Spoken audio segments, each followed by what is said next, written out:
এটা হচ্ছে রমজান মাস, আমাদের মুসলমান ধর্মাবলম্বীদের জন্য বড় একটা অনুষ্ঠান।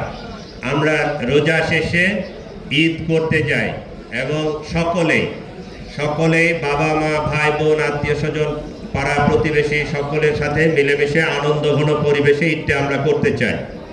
এই তো আমাদের উদ্দেশ্য। এই কারণে ঢাকা শহর থেকে প্রচুর যাত্রী এই সময়ে দেশের প্রত্যন্ত অঞ্চলে চলে যাবে।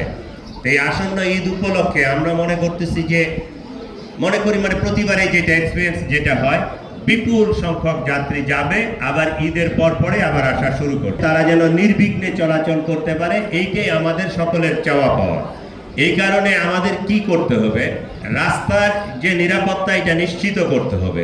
রাস্তার নিরাপত্তা নিশ্চিত করতে হলে আমাদের যেমন যে প্রথমে যদি আসি আমি এই সময় ঈদের সময় কি করে, যেগুলো লোকাল কিছু গাড়ি টাড়ি আছে সেই গাড়িগুলো দূরপাল্লার গাড়িতে চলে যায়। একটা জিনিস খেয়াল রাখেন, আপনি যদি 5 মিনিট দৌড় দেন, 5 মিনিট আবার থামেন, আবার 5 মিনিট দৌড় দেন, অনেক দূর যেতে পারবেন। একটানা আপনি যদি 1 ঘন্টা দৌড় দিতে চান, 2 ঘন্টা দৌড় দিতে চান, আপনি কিন্তু পারবেন না। যেগুলো আমাদের শহরে বা আন্তঃজেলা গাড়িগুলো চলে, এইগুলো তো মনে হয় যে 1 ঘন্টা 2 ঘন্টা চলে, তারপর একটা রেস্ট পায়, তারপর আবার চলে।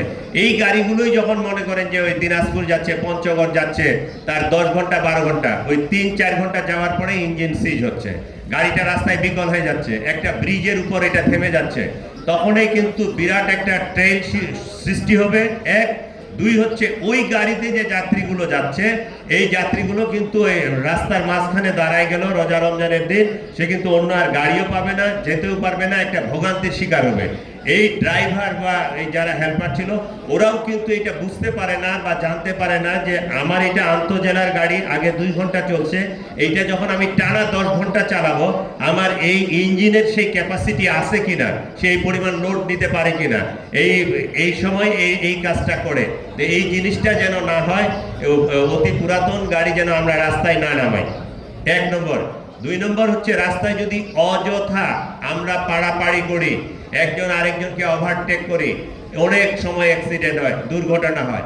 বিগত দিনের যে স্ট্যাটিস্টিক্স এবং এগুলো পেপার পত্রিকা সহ বিভিন্ন মিডিয়াতে আসবে, দেখবেন যে এইবার ঈদ যাত্রায় এতজন নিহত হয়েছে, এইবার ঈদ যাত্রায় এতজন দুর্ঘটনা কবলিত হয়েছে, এইবার ঈদ যাত্রায় এতটি দুর্ঘটনা সংঘটিত হয়েছে। আমরা এটা চাই। আমার একটা সম্পদ ক্ষতিগ্রস্ত হলে এটা আমি ফিরাই আনতে পারি, কিন্তু একটা মানুষের জীবন চলে গেলে, আর আপনারা দেখবেন যে অনেক ফ্যামিলিতে একজন কর্মক্ষম মানুষ, তার উপরে তার বাচ্চা, তার ফ্যামিলি, তার বাবা মা নির্ভর করে, এরকম একটা লোক দুর্ঘটনা কবলিত হয়ে গেলে, আল্লাহ না করুক মারা গেলে, ওই ফ্যামিলিটাই পুরো সাফার করে এবং এই সাফারটা দীর্ঘদিনের। এবং এই কথাটা আমরা শুনি বা বলি যে অন্যান্য ভুলের ক্ষমা আছে, একমাত্র ভুল যেটা অ্যাক্সিডেন্ট, সেই ভুলের কোনো ক্ষমা নাই। অন দ্য স্পটে এটার একটা ক্যাজুয়ালিটি হয়ে যায়। আমরা এটা চাই।